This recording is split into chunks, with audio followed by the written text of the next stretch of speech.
PDP वाले किस मुंह से ये बात करते हैं? जब महबूबा मुफ्ती को वोट चाहिए थे, उन्होंने अपनी पार्टी के लोगों पे सख्त पाबंदी लगाई थी कि वो रिजर्वेशन के मामले में बात भी नहीं कर सकते हैं।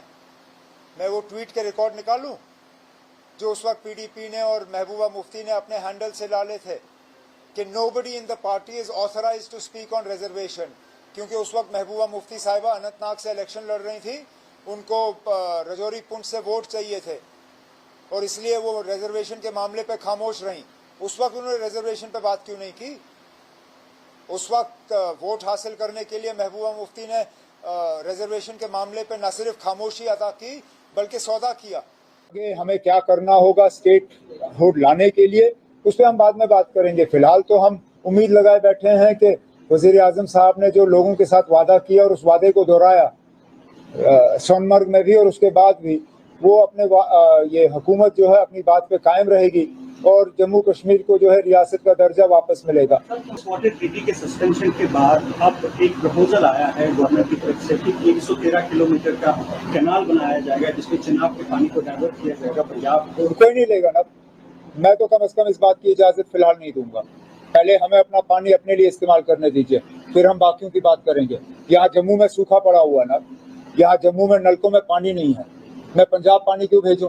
पंजाब के पास पहले इंडस वाटर ट्रीटी के तहत 3 दरियाएं थीं, उस वक्त पंजाब ने हमें पानी दिया। हम तरस रहे थे जब वो क्या कहते हैं उसको, वो उज मल्टीपर्पज प्रोजेक्ट और वो दूसरा है क्या, what is the name of that, क्या शाहपुर कंडी बैराज पे कितने साल उन्होंने हमें रुलाया। लड़ के शाहपुर कंडी का जो है थोड़ा सा उस पर कार्रवाई हुई। फिलहाल ये पानी हमारे लिए है, हम ये पानी खुद इस्तेमाल करेंगे, फिर बाकियों के बारे में सोचेंगे। है दो चीज़ों पे हम फिलहाल काम कर रहे हैं। एक तुलबुल नेविगेशन का जो बैराज है उस पर दोबारा काम शुरू होना चाहिए और अखनूर से पानी पंप करके जम्मू शहर तक पहुंचाने की बात होनी चाहिए। सर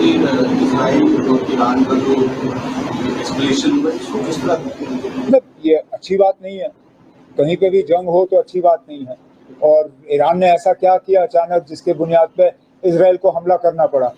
ठीक है, उन्होंने ये कहा कि Iran is nowhere close to creating a nuclear bomb. ये 2 महीने पहले उनकी जो है एविडेंस थी। आज 2 महीने के बाद अचानक इजराइल ने ईरान पे हमला किया। ये मतलब जितनी जल्दी ये सिलसिला रुके उतना अच्छा है, क्योंकि अब आप देखें लड़ाई तो ईरान और इजराइल के दरमियान है, लेकिन हमारे लोग उसमें फंसे हुए हैं। 1300 से 1400 हमारे बच्चे जो हैं वहाँ फंसे हैं। अब एक एक करके हम उनको निकाल रहे हैं। 90 पहले निकले, अब 400 और हमने सेफ जगह मशहद तक पहुँचाया है। अब कोशिश की जा रही है कि सारे जो 6000 से ज़्यादा शायद स्टूडेंट्स ऑल इंडिया लेवल पे और 1600 के आसपास जम्मू कश्मीर के, उनको हम निकालने का काम कर रहे हैं। वो थोड़ी सी लापरवाही रही दिल्ली में गाड़ियों के मामले में। उस अफसर को कहा गया कि आगे से जो है थोड़ा सा ख्याल रखें। जैसे ही ये बात हम तक पहुंची, हमने सही अच्छी गाड़ियों का इंतजाम किया और उन बच्चों को हम वापस ला रहे हैं। उन्होंने स्टेटमेंट दिया, उन्होंने कहा कि कांग्रेस में उनके साथ कई लोगों के डिफरेंसेस हैं और जो बाहर गए थे, तो क्या लगता है कि अब ये कांग्रेस का अंदरूनी मामला है ना, मुझे उससे कोई लेना देना।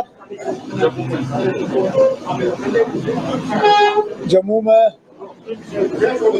राब्ता का दफ्तर खुला क्योंकि कश्मीर में जो एक पायलट के तौर पे हमने शुरू किया था, हमारा तजुर्बा रहा है कि वो ठीक ठाक चला।